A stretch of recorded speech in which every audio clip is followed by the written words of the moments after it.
दोस्तों आजकल पूरी दुनिया में कोरोना वायरस की वजह से हाहाकार है और इस वायरस के लिए पूरी दुनिया चीन को ही जिम्मेदार मानती है, क्योंकि अगर चीन चाहता तो समय रहते ही इसे फैलने से बचा सकता था। हालांकि दोस्तों चीन इस तरह के जानलेवा चीजों के लिए बहुत ही पहले से जिम्मेदार है और ऐसी ही घटना चीन में आज से करीब 62 साल पहले भी हुई थी, जिसमें कि करोड़ों लोगों की जान चली गई। और दोस्तों यह घटना कुछ ऐसी थी जिसे सुनने के बाद शायद आपके भी आंखों में पानी भर आए। हालांकि आपसे एक रिक्वेस्ट है कि इस छोटे से वीडियो को आप पूरा देखिएगा, क्योंकि बीच से अगर आपने इस वीडियो को छोड़ा तो फिर मैं जो आपको बताना चाहता हूँ तो वह शायद आप न समझ पाए। दरअसल यह बात है 1958 से लेकर 1962 की, जब चीन के उस समय के चेयरमैन माओ से तुंग ने एक अभियान शुरू किया था जिसे कि 4 पेस्ट कैंपेन के नाम से भी जाना जाता है। और यह कैंपेन बेसिकली 4 तरह के कीटों को मारने के लिए शुरू किया गया था, जिसमें पहला था मच्छर, दूसरी मक्खी, तीसरा चूहा और चौथी थी हमारी प्यारी और मासूम चिड़िया गौरैया। वैसे दोस्तों मेरे ख्याल से तो यह सोचने में भी अजीब लगता है कि आखिर उस मासूम गौरैया से इंसानों को क्या ऐसा डर था जिसके चलते उसे मारने का अभियान चलाने की नौबत आ गई। हाँ, अगर देखें तो मच्छरों ने मलेरिया फैलाया, मक्खियों ने हैजा और चूहों ने प्लेग, लेकिन गौरैया को मारने के पीछे यह वजह बताई गई कि गौरैया किसानों का अनाज खा जाती है। वैसे अगर और देशों में देखा जाए तो चिड़ियों को बचाने के लिए उन्हें दाना दिया जाता है और पानी भी पिलाया जाता है, लेकिन चीन ने तो गौरैया को मारने का फरमान सुना दिया था। और दोस्तों अब मच्छर, मक्खी और चूहों को मारना थोड़ा मुश्किल काम था, क्योंकि वो आसानी से खुद को कहीं भी छुपा लेते थे।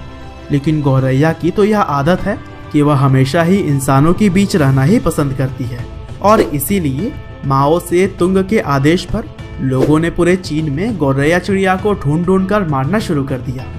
यहाँ तक कि उनके घोंसलों को भी लोग उजाड़ उजाड़ कर फेंकने लगे, जिससे कि उन्हें छुपने में कठिनाई हो और वह मारी जाएं।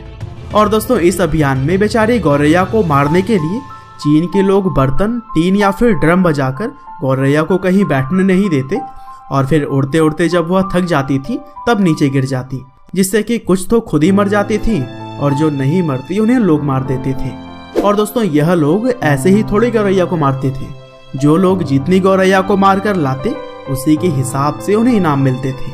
और फिर इसी के लालच में ही चीन के लोगों ने कुछ ऐसा कर दिया जिसकी उम्मीद किसी को भी नहीं थी। और दोस्तों उसी समय की एक घटना है जब गौरैया का एक झुंड बीजिंग में स्थित पोलैंड के एम्बेसी में जाकर छुप गई थी, लेकिन एम्बेसी के कुछ अधिकारियों ने लोगों को गेट पर ही रोक दिया और कहा कि यहाँ से आगे आप नहीं जा सकते हैं।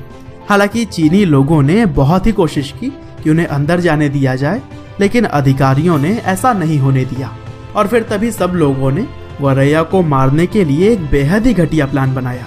दरअसल जब वे एम्बेसी में नहीं जा सके तब उन्होंने चारों ओर से बिल्डिंग को घेर कर बर्तन, ड्रम और अलग अलग तरह की चीजों को बजाने लगे, और फिर तेज आवाज की वजह से एम्बेसी के अंदर ही बहुत सारी गौरैया ने दम तोड़ दिया। हालांकि दोस्तों बहुत ही जल्द गौरैया को मारने की सजा भी लोगों को प्रकृति देने ही वाली थी, क्योंकि 1960 में चीन के ही एक वैज्ञानिक ने बताया कि गौरैया अनाज के साथ साथ उन्हें नुकसान पहुंचाने वाले कीड़ों को भी खा जाती है। और अब गौरैया के काफी कम होने की वजह से चीन में चावल की पैदावार बढ़ने की बजाय लगातार घट रही थी।